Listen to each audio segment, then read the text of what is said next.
Hello students, welcome to this video.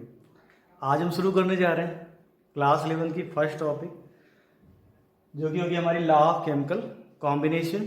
Basic चीज़ें chemistry की मैंने कुछ आपको बताया थी कि केमिस्ट्री का इंट्रोडक्शन क्या होता है और फिर कैसे केमिस्ट्री मॉडिफाइड होती है, कैसे मैटर होता है, कैसे मैटर का क्लासिफिकेशन करते हैं फिजिकल वे से और केमिकल वे से। आज की टॉपिक है हमारी लॉ ऑफ केमिकल कॉम्बिनेशन। और लॉ ऑफ केमिकल कॉम्बिनेशन में पहले डिस्कस करेंगे कि होता क्या है law of chemical combination. So students, सबको पता है कि कोई भी अगर केमिकल चेंज है,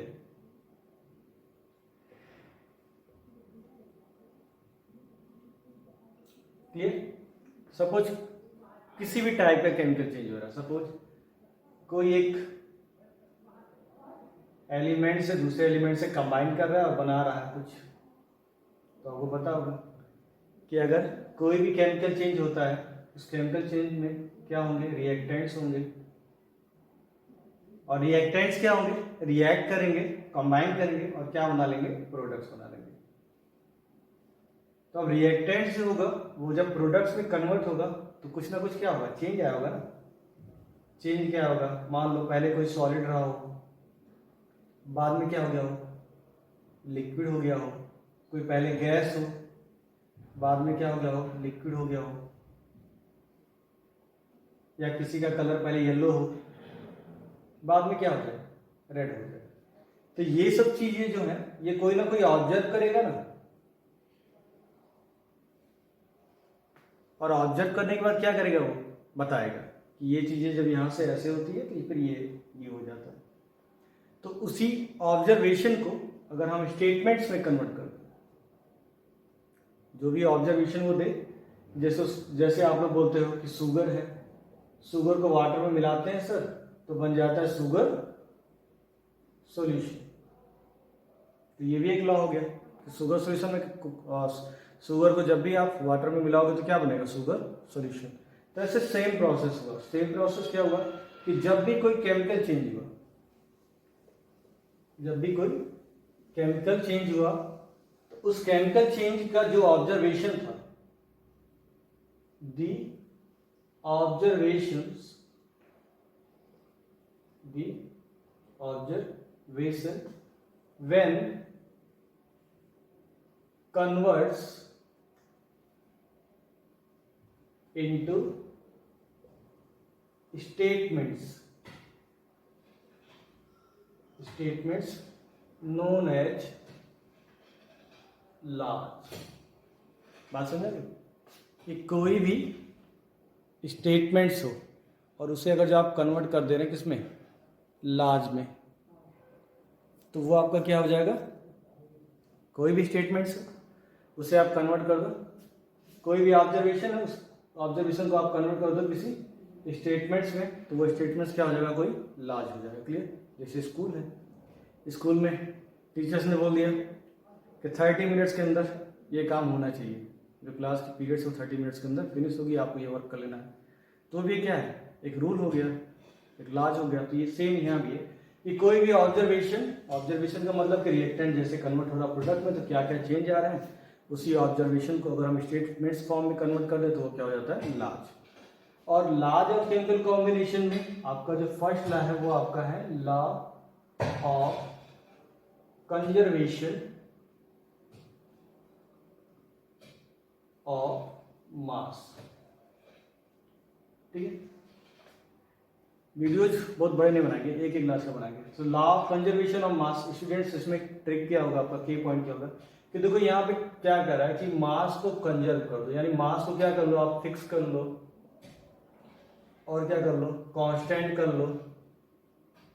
ठीक है, तो अगर जो मास फिक्स हो गया या कांस्टेंट हो गया, यानी मास में कोई चेंज होगा नहीं होगा। तो यहाँ किसकी बात हो रही है, यहाँ बात हो रही है केमिकल रिएक्शन की।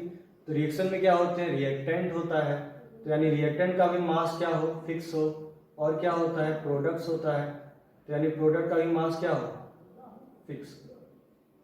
ठीक, तो ये तो हो गया थोड़ा सा व्यू।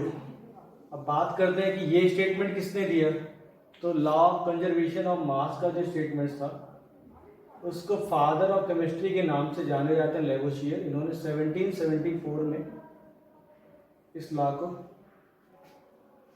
प्रोवाइड किया, और according to this law, according to this law, इसकी कई डेफिनेशन आप बना सकते हो, जैसे according to this law in chemical change the mass of system remains constant। ठीक है, मतलब अब जो रिएक्शन होगा उसका जो सिस्टम, जिस सिस्टम में रिएक्शन होगा उसका पूरा का पूरा जो मास होगा, वो मास ऑफ सिस्टम जो होगा वो क्या रहेगा, रिमेन कांस्टेंट, यानी मास में कोई भी चेंज नहीं होगा। ठीक, एक डेफिनेशन जो बड़ी पॉपुलर आप लोग पढ़ते हो, mass can neither be created nor destroyed, ये भी एक डेफिनेशन है। Means according to law of conservation of mass, कोई भी केमिकल चेंज हो, मतलब कोई भी केमिकल रिएक्शन हो, ठीक है, या केमिकल रिएक्शन कर लो इसको, कोई भी केमिकल रिएक्शन होगा तो उसका जो मास ऑफ सिस्टम है वो रिमेन कांस्टेंट, मतलब मास पे कोई इफेक्ट नहीं होगा। यहाँ भी वही चीज है, मास can neither be created nor destroyed, मतलब आप कोई भी रिएक्शन आप कराओ तो उसमें मास को ना तो क्रिएट कर सकते हो ना ही डिस्ट्रॉयड कर सकते हो। ठीक है, तो ये तो हो गया हमारा थ्योरेटिकल पोर्शन। बट अब लेवोसियर साहब ने तो बोल दिया कि मेरा ये स्टेटमेंट है, तो अगर कोई भी स्टेटमेंट कह दिया, कोई बात कह दे, तो क्या आप ऐसे मान लोगे? नहीं। तो आप क्या करोगे, आप उसको टेस्ट करोगे कि फॉलो कर रहा है या नहीं। अगर फॉलो कर रहा होगा तो क्या होगा, सही है, नहीं फॉलो करेगा तो आपकी भी डिस्कवरी मानी जाएगी कि आपने उनको रॉन्ग कर दिया। तो यही वर्क किया एक साइंटिस्ट, उनका नाम था लैंडॉल्ट। लैंडॉल्ट ने वर्क किया चेक करने का, वेरीफाई करने का लॉ ऑफ कंजर्वेशन ऑफ मास, और इसके लिए उन्होंने क्या किया, एक एक्सपेरिमेंट किया, और उसी एक्सपेरिमेंट से इन्होंने वेरीफाई किया। इसको बोलता है experimental verification of law of conservation of mass.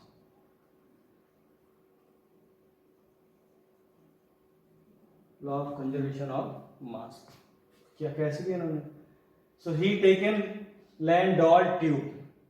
लैंडॉल्ट tube कैसी होती है? वो एच शेप्ड एक ट्यूब है, इस तरह से एच बना हुआ ट्यूब का।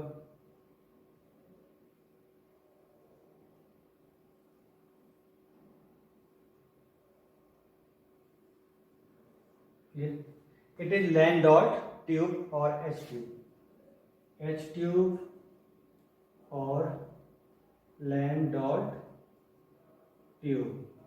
क्लियर? एपरेटस हो गया उनके पास।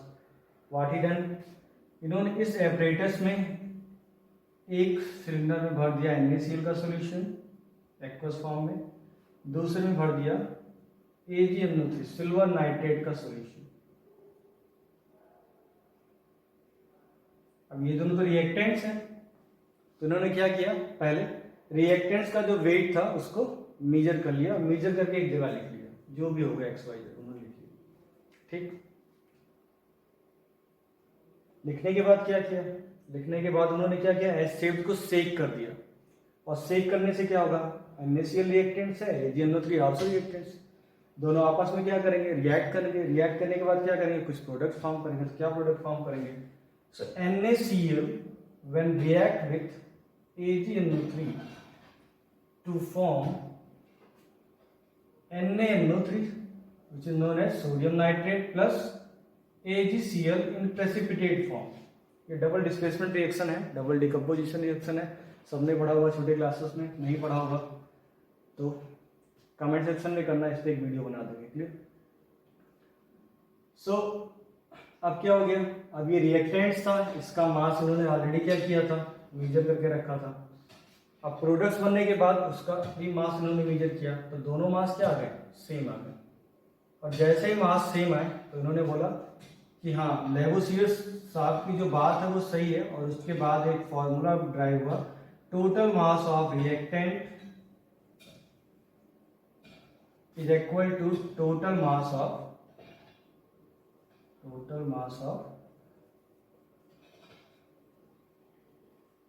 प्रोडक्ट्स।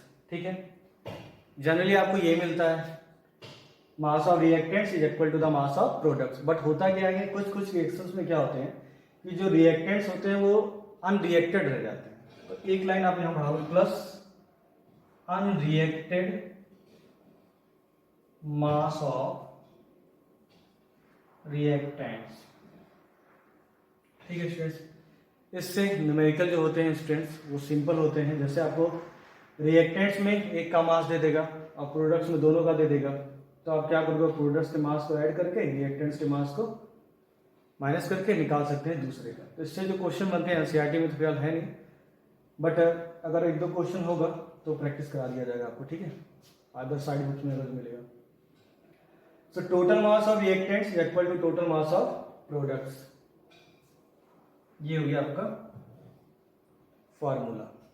बट स्टूडेंट्स हमने बोला कि ये जो लॉ है ये 17वीं सेंचुरी का है।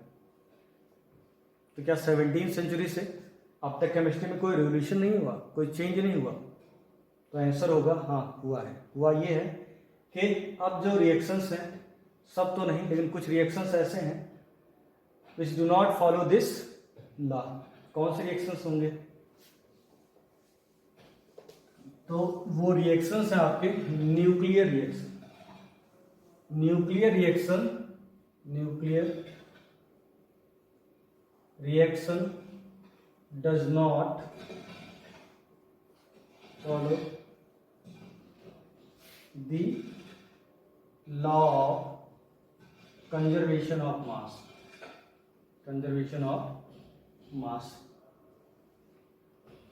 तो तुम्हारा क्वेश्चन होगा सर क्यों नहीं फॉलो करता है? तो फॉलो इसलिए नहीं करता है क्योंकि इन न्यूक्लियर रिएक्शन कुछ रिएक्टेंट्स एनर्जी के फॉर्म में बाहर चले जाते हैं, तो जिससे जो प्रोडक्ट बनता है उसके मास में कुछ वेरीज आ जाती है, चेंज आ जाते हैं। तो it is the reasons nuclear reaction does not follow the law of conservation of mass.